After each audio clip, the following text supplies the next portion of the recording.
Hi everyone, welcome along. We're lucky enough to be with Stephen Hart today, the author of Where to Live in Auckland. Very popular book which has sold over 60,000 copies. It's a unique insight into the 200 suburbs that make up Auckland. Hey, thanks for coming along, Stephen. Really value your time. Now, Greyland has certainly bucked the trend in terms of it's been a superstar suburb over the recession. Do you have any reasons or insights into why that might be the case? Well, you're right. It has completely bucked the trend. It's done really, really well. I think there's a couple of reasons, to be honest. I mean, there's the basics, which it's close to the city, you know. It's got a preponderance of villas, and Kiwis just love their villas. The more ornate, the better. But also, there's no doubt about it, it's got this association with kind of boho cool, you know, bohemian cool. It's not as established or, you know, some would say as boring as some of the eastern suburbs that are really, you know, sort of blue chip suburbs. It's still a bit grunge. You know, people from the media are happy to live in a place like that. It doesn't have the associated snobbery.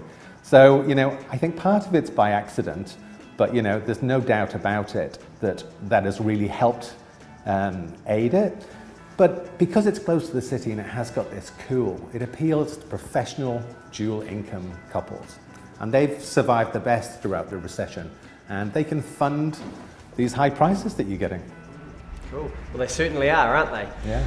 Now, if we take Auckland and compare it to cities like, say, Sydney or Melbourne, and we take their city fringe locations, do you see much price growth potential for the greater Ponsonby area, us being a prime city fringe location in Auckland? I do, actually. Yeah, you're right about Sydney and Melbourne, but any city, I mean, the city I'm most familiar with is London.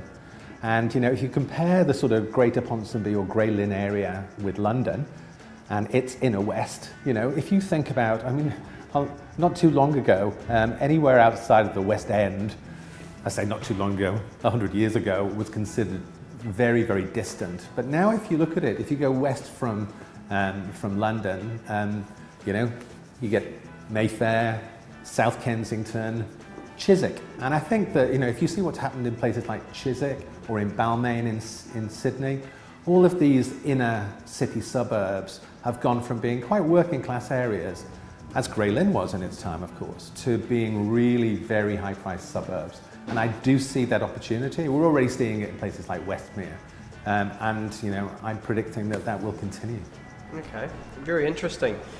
Now, in terms of top flight secondary schools, some people say that our area struggles in that regard.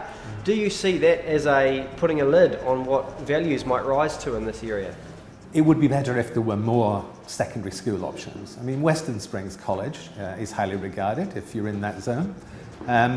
But there will be inevitably, as children approach sort of secondary school ages, there will be a temptation for certain people to move towards the Auckland grammar zones and the Epsom girls zones. There's no doubt about that.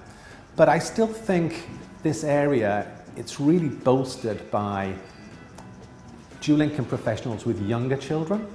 And I think there's enough of those that will keep sort of feeding the marketplace, and also people retiring and wanting to be closer to the city, sort of bolstering the other end of the scale. So yes, it would be better if you had an Auckland grammar school for boys on your doorstep, but it's certainly not the end of the story for Grey Lynn because of it. Okay, great. Thanks for that. Now, if we take a wider view of Auckland, do you think through your research you could pick 3 suburbs that are earmarked for great growth over the next 5 years? Well, I'll resist saying Grey Lynn and Ponsonby because that sounds too much like an advertorial. But yeah, I think there are a couple of areas where I see real opportunities that might surprise a few people.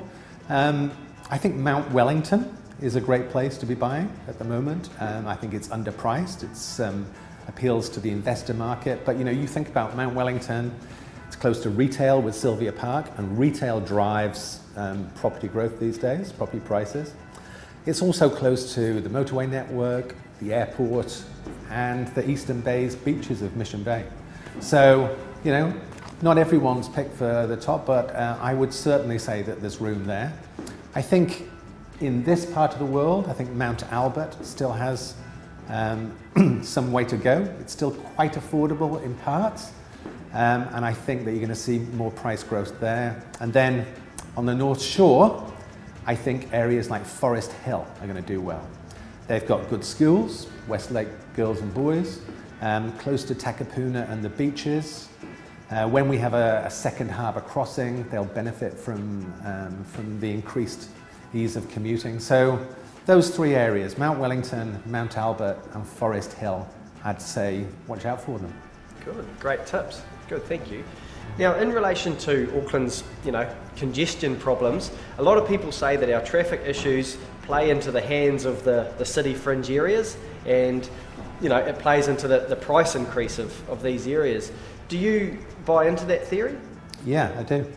I think that traffic is a real issue facing all of us, and if you can avoid it by reducing the suburb, that's obviously going to make places more desirable by reducing the commute rather. There's no doubt that the Western Ring Route, when that's opened, will help enormously between the north and the south, and also round to West Auckland.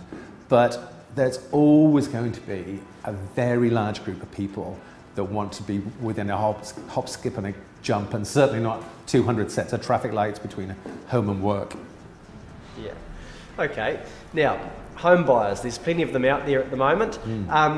Could you give us, with your insights, 2 sort of little known tips or questions that a home buyer could ask an agent in terms of getting a real feel for the home or the area that they're about to buy into?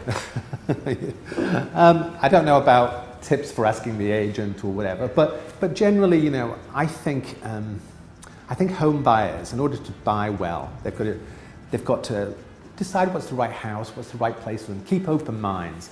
But in terms of 2 tips, I'd say 1, do your homework and use resources that are available, whether it's Where to Live in Auckland or reading Herald Homes or whatever. Get objective views and learn, soak it all up. And secondly, beware of inertia. Just because you've been born in Blockhouse Bay doesn't mean that you have to live the rest of your life in Blockhouse Bay. Similarly to the North Shore, people tend to stay where they feel comfortable. But get in the car, find out about new areas, read the books, and make good value judgments and choices about what's right for you, and then make your own mind up. That's really interesting, actually.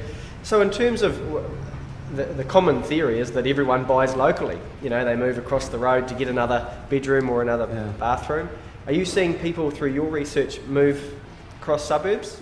Yes, I am. I mean, there is no doubt family and friends is probably one of the key reasons why you choose to buy.